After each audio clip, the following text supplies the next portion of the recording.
If you need to recover your Gmail account without a phone number and without access to your recovery email, this tutorial will walk you through the best official Google recovery steps you can try right now.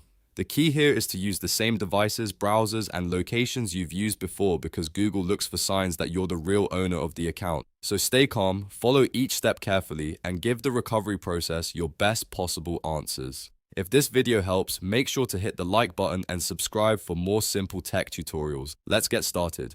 First, open your browser and go to accounts.google.com/signin/recovery. This is Google's official account recovery page, and it's the safest place to begin. Once the page loads, enter the Gmail address that you want to recover, then click Next. If Google asks you for a phone number or recovery email that you no longer have access to, don't worry yet. Look for the option that says Try another way. Click it, and if needed, keep clicking Try another way repeatedly to see the other recovery methods Google can offer. Sometimes Google will show different options depending on your account history, your device, and where you're signing in from. Now, one of the most important things you can do is use a trusted device or browser that you previously used with that Gmail account. If you've ever signed in on your old phone, laptop, or home computer, use that same device now. Also, try to recover the account from the same place you usually used it, because familiar devices and locations can help Google verify that it's really you. If you are still signed in on another device, Google may send prompts there to confirm your identity, so check your phone, tablet, or another browser where you might already be logged in.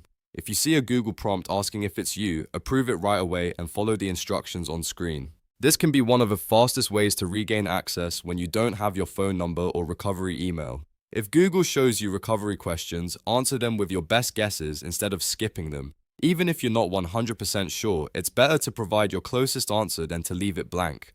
Try to remember old passwords you used, the approximate date you created the account, or any details Google asks for. The more accurate information you give, the better your chances of successfully recovering the account. If Google accepts your answers, you may be asked to create a new password. Choose a strong new password that you have not used before. Enter it once, then confirm it by typing it again. After that, click Save to finish the recovery process. Once your new password is saved, you should be able to sign back into your Gmail account again. After you regain access, take a minute to update your recovery phone number, recovery email, and security settings so this is easier next time. And if you're locked out again later, you'll already have better recovery options set up. If this video helped you recover your account, please hit like and subscribe for more step-by-step tutorials just like this.